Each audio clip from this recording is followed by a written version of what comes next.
सशरीर स्वर्ग में नहीं गया, देह छोड़कर ही स्वर्ग जाते हैं। उसने इनकार कर दिया, मुझे स्वर्ग का सुख नहीं चाहिए। फिर प्रलोभन बढ़ाया, तो प्रलोभन बढ़ाया, तुझे हम इंद्र पद देने को तैयार है, पर ये आत्म संबंधी प्रश्न छोड़ दे। इंद्र पद, बोले मुझे इंद्र पद की भी जरूरत नहीं। अनित्य वस्तुओं को प्राप्त करके, अनित्य वस्तुओं को प्राप्त करके, अनित्य साधनों को करके कोई भी नित्य वस्तु आत्मा की प्राप्ति नहीं कर सकता। ये सिद्धांत है वेद का। अनित्य कर्मों के द्वारा नित्य वस्तु आत्मा की प्राप्ति नहीं कर सकता। मुझे आत्मा का ज्ञान करना है। तो अब फिर प्रलोभन बढ़ाया, अरे ये विषय बहुत कठिन है। डराया, अब प्रलोभन से नहीं माना, अब डराया। तो जवाब देता है, अच्छा आपको ये मालूम है कि ये विषय कठिन है, तो आप जैसा जानकार मुझे मिल गया तो मैं आपसे वही तो जानूं, फिर मुझे अन्य और वस्तु जानने की क्या जरूरत है। अरे स्वर्ण महंगा है, वही तो रखने योग्य है, और ये मिट्टी सस्ती, उसको क्या संभालना। मुझे आत्मा के बारे में बताओ। अब फिर प्रलोभन के साथ वो डरावना कि क्या दे रहा है, अरे ये देवताओं को भी समझ में नहीं आता है, छोड़ इस बात को। अच्छा, वो कहता, अच्छा आपको ये भी पता है कि देवता तक भी इस बात को, यानी तुम तो जरूर जानते हो। फिर तो तुम जैसा जानकार मुझे मिल गया तो फिर मैं और वस्तुओं को क्यों चाहूं, मुझे ये आत्मा के बारे में जानना है। हार गया। कौन? यमराज। फिर एक और मौका देता है, अरे पृथ्वी पर ही तेरे को स्वर्ग दे देता हूं, स्वर्ण का महल, अप्सराएं, मेनकाएं सब तेरे यहां होती रहेंगी। उसने कहा मुझे नहीं चाहिए। आखिर का कहा यमराज, धन्य हो वत्स, मैं तुझ जैसे ही पुत्र की प्रतीक्षा में था, मैं तेरे जैसे ही मुमुक्षु की प्रतीक्षा में था। अभी तक जितने मेरे पास आते थे, कोई धन मांगता, कोई पुत्र मांगता, कोई स्वास्थ्य मांगता, कोई नौकरी मांगता, क्या क्या अनित्य मांगते। तू श्रेय मार्गी, नोट करो, दो मार्ग है, एक प्रेय मार्ग और एक श्रेय मार्ग। तू श्रेय मार्गी है, तू प्रेय मार्गी नहीं है। श्रेय मार्ग परमात्मा का मार्ग, अखंड आनंद का मार्ग, मुक्ति का मार्ग। प्रेय मार्ग बंधन का मार्ग, दुख का मार्ग, जन्म मरण का मार्ग है। तू श्रेय मार्गी है, तू प्रेय मार्गी। क्योंकि पृथ्वी के प्रलोभन से स्वर्ग तक का भी प्रलोभन दिखाया, पर ये किसी प्रलोभन में सबका त्याग कर दिया। और तुम इस क्लास में बैठे हुए कई लोगों ने फार्म क्यों नहीं भरा? क्योंकि वो मांस, मछली, अंडा, शराब, सिगरेट, गांजा, भांग, गुड़गा, पुड़िया, ये जो दुष्कर्म है, मैं तो इसको छोड़, इसलिए सत्संग अमृत को छोड़ दिया। और उसने स्वर्ग को तिरस्कार कर दिया, पृथ्वी के सुख को तिरस्कार कर दिया, पुत्र प्रपौत्र का सुख का तिरस्कार कर दिया, किंतु आत्मा को चाहा। तो ये श्रेय मार्गी, इस शिविर में वही भाग लेगा। कौन? प्रेय मार्गी, श्रेय मार्गी? श्रेय मार्गी। जिन्होंने भी फार्म भरा है वो श्रेय मार्गी है, वो प्रेय मार्गी नहीं है। क्योंकि प्रेय मार्गी होते तो वो फार्म ही ना भरते, क्योंकि उसमें जो प्रतिज्ञाएं हैं, वृक्षारोपण करने के लिए, रक्तदान करने के लिए, मरने पर नेत्रदान करने के लिए, किसी गरीब को माह में भोजन देने के लिए, और ये जो जौतुक करना लेना है, गर्भपात करना है, मांस मछली खाना है, ये तो स्वीकार नहीं करेगा प्रेय मार्गी। तो प्रेय मार्गी किस क्लास में बैठ नहीं पाएगा। और अगर धोखे से बैठ गया, झूठी प्रतिज्ञा करके, सर्वनाश उसका होगा। धोखे में मत रहना कि चलो फार्म भर के देखते हैं, कहाँ हमको देखने आएगा, हम क्या खा रहे हैं क्या। अरे वो अंदर ही बैठा है ना देखने वाला, तो निरंजन नहीं देख पाएगा तुमको। अरे घर में जाकर, पर वो अंदर तो बैठ के निरंजन देख रहा है ना, उससे तो छुप नहीं सकते हो तुम। अगर तुमने दूध के बड़े बर्तन में और नींबू की बूंदें डाल दी तो क्या होगा? बोलो, दूध नष्ट हो जाएगा। तो ऐसे ही इस अमृत आत्मा के ज्ञान में, और तुमने अपना विकार डाल दिया कि मैं तो खाऊंगा पीऊंगा छोड़ूंगा नहीं, फार्म भर देता हूँ, फिर मेरे को कौन पकड़ेगा? तो ठीक है, तुम ही अपना सर्वनाश का साधन करते हो। तो इस प्रकार श्रेय मार्ग पर बात आई कि तो सचमुच में श्रेय मार्गी है, तो प्रेय मार्गी नहीं। पर ये श्रेय मार्ग भी अपने किए साधनों से सिद्ध नहीं होगा, अपने किए हुए कर्मों से ये साधन से सिद्ध नहीं हुआ, क्योंकि कर्म उपासना चित्त शुद्धि का साधन है। शंकराचार्य विवेक चूड़ामणि में कहते हैं, चित्तस्य शुद्धि कर्मम न तो वस्तुपलब्धि। आत्मा की प्राप्ति, मुक्ति की प्राप्ति, परमात्मा की प्राप्ति कर्म उपासना से नहीं होगी। कर्म उपासना तो चित्त शुद्धि का साधन है। चित्तस्य शुद्धि कर्मम न तो वस्तुपलब्धि। वस्तु उपलब्धि, आत्मा उपलब्धि, मुक्ति उपलब्धि कैसे होगी? वस्तु सिद्धि विचारेण। वस्तु सिद्धि विचारेण। विचार, कौन सा विचार? जड़ चेतन का, आत्मा अनात्मा का, दृष्टा दृश्य का, शव शिव का, जो जहाँ से सुना जाना करने लग जाते हैं, लेकिन उससे नहीं होगा। गुरु परंपरा से ये प्राप्त होता है, गुरु परंपरा से प्राप्त होता है। और उपदेश किसको देना चाहिए? ब्रह्म उपनिषद कहता है, या तो पुत्र को उपदेश देना या शिष्य को, और किसी को उपदेश नहीं देना, ये वेद आज्ञा है। जैसे बाप अपनी लड़की को उचित योग्य पात्र को दे ताकि लड़की जीवन भर सुखी रहे, माँ बाप को भी प्रसन्न देखने से लगेगा कि मेरी लड़की सुखी है। और किसी दुष्ट को, शराबी को, जुआड़ी को, कबाड़ी को, ऐसे को दे दिया तो सारा जीवन लड़की माँ बाप को भी गाली देगी। तो ऐसे ही ये ब्रह्म विद्या गुरु की लड़की है, तो गुरु को भी उस ब्रह्म विद्या को पात्र देख कर देना है। अगर कुपात्र को दे दिया तो सारे जीवन वो गुरु को भी श्राप देती रहेगी। ये वेद आज्ञा है, पुत्र को दे या शिष्य को। क्यों? कि पुत्र पर बाप का अधिकार है शासन करने का, और शिष्य पर भी गुरु का अधिकार है शासन करने का।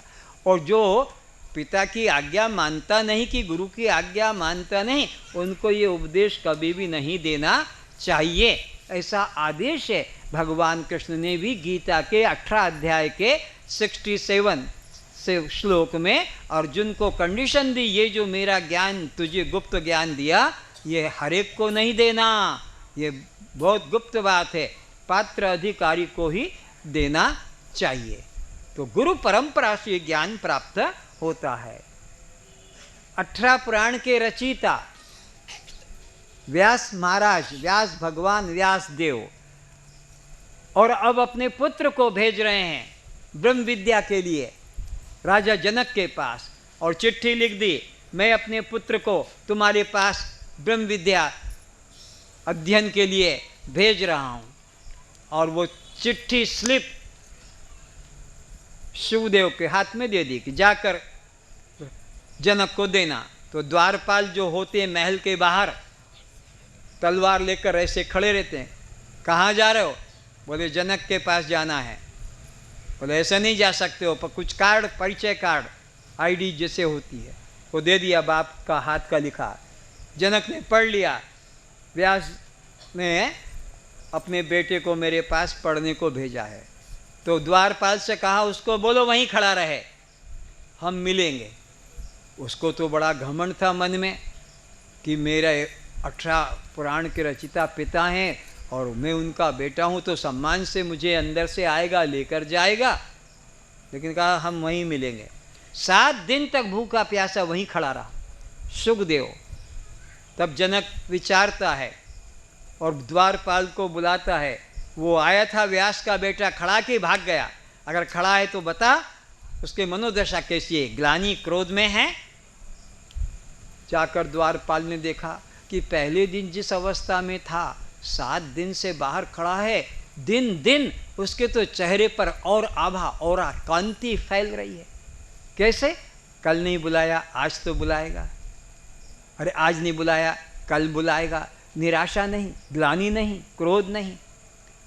जब 7 दिन हो गए तो उसको अंदर बुलाया, जाओ बोलो अंदर महल में आ जाए। 7 दिन के बाद महल में बुलाया और महल में 7 दिन तक फिर खड़ा रहा। जनक मिलने नहीं गया और पूछा अपने मंत्री से कि वो जो आया था व्यास का बेटा सुखदेव, वो खड़ा है कि भाग गया, और अगर खड़ा है तो उसका मुख आकृति कैसी है। मंत्री ने जाकर देखा कि जिस दिन वो महल के अंदर आया था, आज तो उसके चेहरे पर और अधिक 16 कलाओं की तरह चमक आ रही है। अब कहा राजा से, महाराज वो है और उसके चेहरे पर भी प्रसन्नता है, बोलो उसको रानियों के महल में चला जाए, हम वहाँ मिलेंगे। और रानियों से कह दिया कोई भी तरह का व्यवहार करे इनकार मत करना, कोई भी व्यवहार करे कैसा भी करे। फिर 7 दिन बीत गए। फिर रानी से पूछा क्या हाल है उसके, भाग गया कि खड़ा है, और खड़ा है तो क्या अवस्था। बोले महाराज वो तो परमहंस है, उसके मन में कोई प्रकार का विकार नहीं है। तब जनक ने जाकर उसको एक ही मंत्र दिया और उसका कल्याण हो। एक महावाक्य, वो अभी तुमको नहीं, इंडोर क्लास में दिया जाएगा, एक ही बस, और हो गया कल्याण। तो गुरु अधिकारी देखकर उपदेश करते हैं, कुपात्र को उपदेश नहीं करते हैं।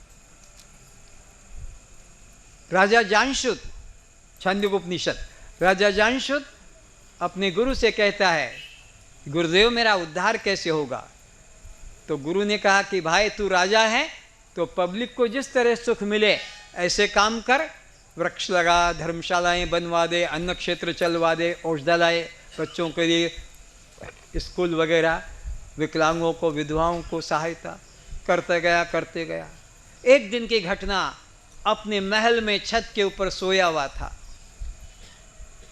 नींद नहीं लगी थी और ऊपर से हंसों का समुदाय जा रहा था।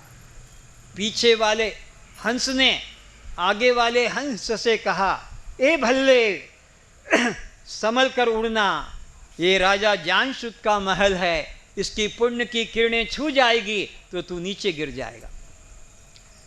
और ये पक्षियों की बातें जानता था, राजा जांशुत पक्षियों की भाषा जानता था, तो इसको और गर्व आया, ओहो मेरे जैसा कोई पृथ्वी के ऊपर दानी नहीं है, इतना मेरा पुण्य है कि अगर छू जाएगा कोई पक्षी तो नीचे गिर जाएगा। ये तो घमंड और बड़ा।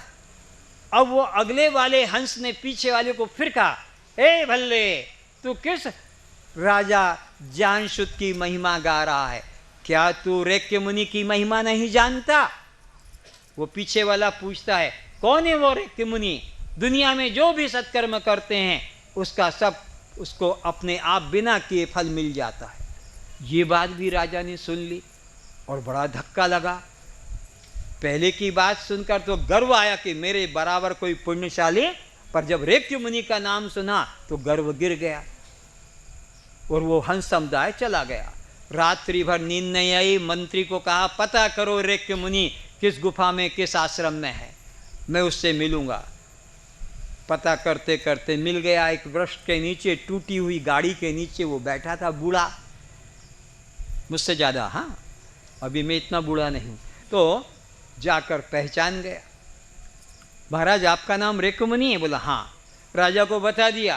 राजा रथ में सोने की अशर्फियाँ, हीरे, मुक्ता, मणियाँ लेकर और उसके पास जाकर रखा और क्या कहा, आप जो विद्या जानते हैं आप मुझे उसे सिखाइए।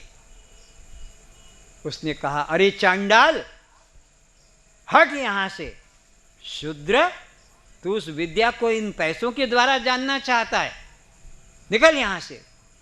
राजा अपमानित हो गया और दुखी होकर चला गया। घर बैठा रहा। खाने का समय आया, खाने की भोजन थाली आ गई। लड़की जवान थी उनकी, पिताजी भोजन करो। बोले मुझे नहीं करना। नहीं आप कीजिए ना, क्या बात है। आप कैसे उदास बैठे हैं? इसको विद्या वो पाना था, कैसे वो प्राप्त किया जाए? इतना अशर्फियाँ धन देकर, स्वर्ण मुद्राएं देकर भी नहीं हुआ। अब ये मन में सोच रहा है, वो बूढ़े के पास में कोई सेवक नहीं है और मेरे पास में कोई लड़का भी नहीं है, मेरी एक ही लड़की है जवान। अगर मैं उसको दे दूं पत्नी रूप में तो वो मेरे को विद्या दे देगा, पर अपनी जवान लड़की को मैं कैसे कहूं कि तू बूढ़े की को स्वीकार कर ले? ये तो बात ठीक नहीं। वो बस बैठा है, लड़की भी बैठ गई कि आप भोजन नहीं करोगे, मैं भी नहीं करूंगी, आप बताइए आपके मन में क्या दुख है, मैं कुछ मदद करूं? नहीं नहीं, कुछ नहीं।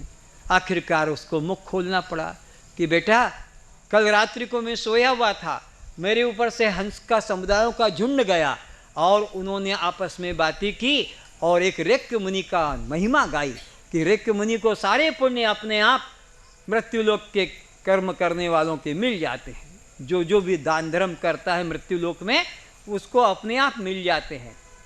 जैसे पानी कहीं से डालो अपने आप ढाल ढूंढ लेता है। तो वो मैं लेने के लिए गया था विद्या, उसने मुझे लौटा दिया तिरस्कार करके, और मुझे वो विद्या प्राप्त करना है। तो बोलिए पिताजी, आपके लिए मैं क्या सेवा करूं? नहीं तो कुछ नहीं कर सकते। नहीं, बताइए तो सही। अब थोड़ा कहा, अगर बेटा मैं तुझे उस संत को दे दूं कि तुम इसे पत्नी रूप में स्वीकार करो तो मुझे वो ब्रह्म विद्या सिखा देगा। लड़की ने सुनते ही कहा, पिताजी पिताजी, शुभ को करने में शीघ्रता करो। इससे और सुंदर मेरा क्या सौभाग्य होगा कि मैं उस संत के पास रहूंगी और वो तुमको ब्रह्म विद्या सिखा देगा, तो तुम्हारा कल्याण हो जाएगा, और उसकी सेवा करूंगी तो मेरा भी कल्याण हो जाएगा। और अगर आप ये ना करके किसी राजकुमार से मेरे को शादी करेंगे तो और ज़्यादा क्या मिलेगा? जो मेरे बाप के घर में, राजा के घर में हूँ मैं, तो उससे ज़्यादा उसके यहाँ क्या मिलेगा? मुझे राजकुमार से शादी न देकर उसे दे दो। और उस लड़की को लेकर गए और जाकर उनके चरणों में बिठा कर कहा, महाराज आप मुझे उस विद्या को इस मेरी लड़की के मुखारविंद से सुनाइए। तो राजा ने को वो विद्या प्राप्त हुई। यह इशारा क्या है कि गुरु जब तक परीक्षा नहीं करता है तब तक ये गुप्त ज्ञान किसी को नहीं देता। ये इतना गुप्त है कि इससे ज़्यादा कोई गोपनीय नहीं। जैसे स्त्रियों के शरीर में उनका स्त्रियों का शरीर गोपनीय है, तुम्हारे अंदर तुम्हारा धन सबसे ज़्यादा गोपनीय है, या कोई तुम्हारा राज का विद्या गोपनीय है। ये सबसे ज़्यादा गोपनीय राज विद्या, राजगुह्यम पवित्रम इदम उत्तमम, गीता के 9 अध्याय के दूसरे श्लोक में यह बात कही गई है। इतना गुप्त है, तो ये हर एक को नहीं दिया जाता है। पात्र देखो, भगवान ने अर्जुन की भी परीक्षा ली और क्या कहा अर्जुन को, पता है आपको? ये विद्या जो तुझे दे रहा हूँ ये पहले मैंने सूर्य को दिया था। अर्जुन की श्रद्धा डगमगा गई, सूर्य तो इतना पुराना, और ये तो मेरा गांव का मेरा साथी दोस्त है और बोलता है ये मैंने सूर्य को। तो कहा अर्जुन ने, और किसी को बंडल मारना, ये और किसी की ये बात करना। भगवान ने कहा बहुत अच्छी बात है, जा तू किसी गुरु के पास जा जिसमें तेरा विश्वास हो कि गुरु साक्षात, शब्द तो बोलते हो गुरु साक्षात, और देखो क्या क्या बोलते हो, तुमेव तुमेव तुमेव तुमेव तुमेव तुमेव सर्वम, टोटल कर दिया। क्योंकि संसार में पिता का सुख देगा, माँ का नहीं देगी, माँ का सुख देगी, पिता का नहीं देगा, और भाई का सुख देगा, दोस्त का नहीं देगा, दोस्त का सुख देगा, सेवक का नहीं। इसलिए तुम ही मेरे सारे रिश्ते, दुनिया में जितने सुख के रिश्ते हैं मैं सब तुमसे जोड़ता हूँ। तुमेव सर्वम, क्योंकि दुनिया के सारे रिश्ते तो एक ही हैं, पर तुम्हारे में सब रिश्ते जोड़ता हूँ, सब जोड़ते हैं। ठीक है। और अब जरा ध्यान से सुनना, गुरु को तुमने कितना कितना मान लिया, और कहते यह तन विष की बेल है और गुरु अमृत की खान, सिर कटाए जो मिले तो भी सस्ता जान। गुरु अमृत की खान है और तुम्हारा हमारा शरीर तो विष की लता है। बताया ना, विष की लता, 9 द्वार है और 9 द्वारों से ही 9 चीजें निकलती, वो मल है वो। तो इतने मल वाले शरीर पर भी तुम्हारा अहंकार और गुरु जो अमृत की खान है उस पर श्रद्धा नहीं होती है। अगर कोई लड़का बीमार हो जाए तो तुम उसकी उपचार के अंदर कितना धन खर्च करोगे? जितना भी तुम्हारी सामर्थ्य है, उधार लेकर भी, जमीन बिक्री करके भी। तुम्हारी लड़की को कोई डाकू ले जाए तो उसको छुड़ाने के लिए भी सब कुछ दोगे। रोग से छूटने के लिए, डाकू से छूटने के लिए पूरा लगा दोगे। करोगे कि नहीं करोगे? और कोई गुरु भावबंधन से तुम्हें छुड़ाने आ जाए तो उसके लिए अब तुम्हारी श्रद्धा देखो। गुरु साक्षात परम ब्रह्म 5 टंका, गुरु साक्षात परम ब्रह्म 10 टंका, 20 टंका, 50, 100 टंका, बहुत बड़ी हिम्मत होगी तो 500, 1000। अच्छा, और गुरु को क्या कहा? तुम ही पिता हो, तुम ही माता हो, तुम ही मेरे सब हो। और तुम्हारे पास में 4 लाख रुपया है और 2 तुम्हारे बच्चे हैं। तो अब बताओ,